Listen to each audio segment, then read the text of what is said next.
په پلار شرمېږي ته راوړې چې ته ماشوم لوی کړی چې یاره دې زمانې ظلمي ورې خفه کېږې ما اوس هم د دې زمانې د ظلمو دا عادت دی ګنې دوی سره چې په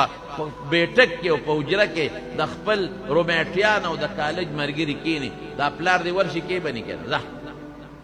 چې کښېني نو ورته وایي بابا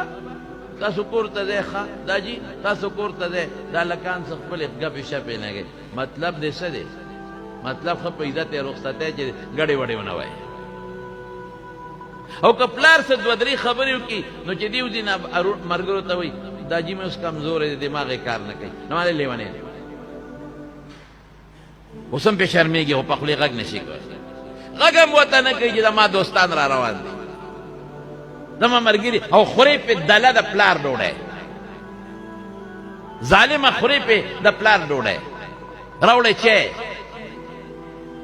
ماشوم په چا په غېږ کې ګرځولې غول دله چا پاک کړي دي په نیمه شپه چا ډاکټر لزغلولی